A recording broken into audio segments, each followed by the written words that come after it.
ایک شخص کو پکڑ کر لوگ لے آتے ہیں کہ اس شخص نے ہمارے باپ کو قتل کر دیا۔ حضرت عمر رضی اللہ تعالیٰ عنہ نے پوچھا کیا ماجرا ہے بھائی؟ اس نے کہا جی واقعی میں ان کے باپ کا قاتل ہوں، لیکن میں نے قصداً قتل نہیں کیا۔ ہوا یہ کہ میں ایک مسافر ہوں، جا رہا تھا، راستے کے اندر سبز چراگاہ تھی، میرا اونٹ بھوکا تھا، اس چراگاہ میں داخل ہو گیا۔ اس کے بوڑھے باپ نے پتھر اٹھایا اور میرے اونٹ کو مارا، اس کی آنکھ نکل گئی۔ مجھے بڑا غصہ آیا، میں نے وہی پتھر اٹھا کر اس کے باپ کو دے مارا، لیکن وہ ایسے ٹکانے پہ لگا کہ اس کا باپ فوراً فوت ہو گیا۔ میرا قصد اور ارادہ نہیں تھا، لیکن بہرحال میں اس بات کا اقراری ہوں کہ میں نے اس کے باپ کو قتل کر دیا ہے۔ آپ جو حکم سنائیں میں اس کو قبول کروں گا، لیکن میں ایک مہلت مانگتا ہوں کہ میرے دوست، میرے بھائی کی کوئی رقم میرے ذمہ ہے، میرے پاس اس نے امانت رکھی ہوئی ہے اور وہ مجھے پتا ہے کہ میں نے کہاں چھپا کے رکھی ہوئی ہے۔ اگر آپ فیصلہ کر دیتے اور میری گردن کاٹ دی جاتی ہے تو وہ امانت جو میں نے رکھی ہوئی ہے سنبھال کر کے، میرے علاوہ کوئی جانتا بھی نہیں ہے، تو وہ اس تک کون پہنچائے گا؟ اگر آپ مجھے 3 دن کی مہلت دے دیں تو میں جا کر کے اس کی امانت اس کو واپس کر کے پھر واپس آؤں گا، پھر یہ پھندا پھانسی کا میں اپنے گلے میں ڈلوانے کے لیے تیار ہوں گا۔ حضرت عمر رضی اللہ تعالیٰ عنہ نے فرمایا کہ کوئی شخص تیری ضمانت دے دے تو ہم تجھے چھٹی دینے کے لیے تیار ہیں۔ اس نے دائیں بائیں دیکھا، پورے مدینے میں اس کا کوئی شناسہ ہی نہیں تھا، واقف ہی نہیں تھا، ایک اجنبی شخص تھا۔ حضرت ابو ذر غفاری کھڑے ہو گئے، کہا حضرت عمر میں اس کی ضمانت دیتا ہوں۔ ضمانت دے دی گئی، وہ چلا گیا۔ تیسرے دن وعدے کا جو وقت تھا، لوگ جمع ہو گئے، دربار لگ گئے، ابھی تک آنے والا نہیں آیا۔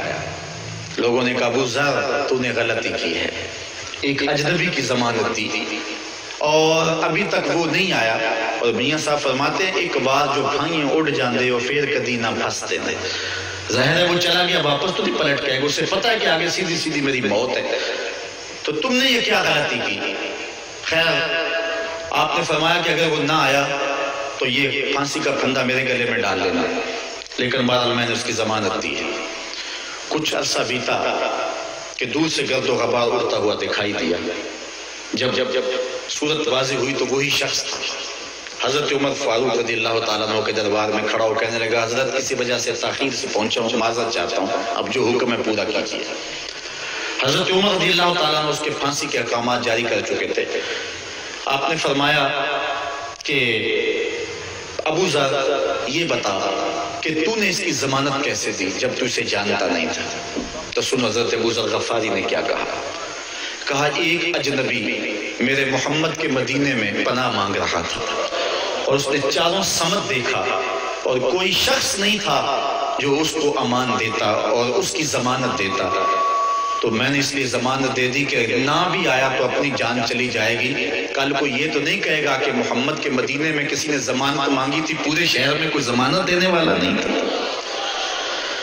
اس کو کہا کہ انہوں نے تو ضمانت دے دی، میاں اب تو بتا کہ تو چلا گیا تھا، تجھے جانتا کوئی نہیں تھا، نہ پلٹ کے آتا تو تجھے کوئی پوچھنے والا نہیں تھا، تو تو نے یہ دوبارہ موت کے منہ میں کیوں اپنا سر رکھا ہے؟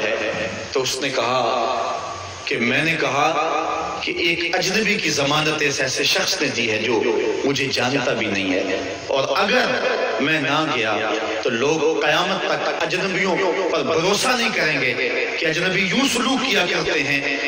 تو حضرت عمر رضی اللہ تعالیٰ عنہ اس کے پھانسی کے احکام جاری کیے، تو جن کے باپ کو قتل کیا تھا وہ بیٹے کھڑے ہو گئے، کہنے لگے تاریخ کی کالک ہم اپنے منہ پہ ملیں گے، ہم بھی اپنے باپ کے قاتل کو معاف کر دیتے ہیں۔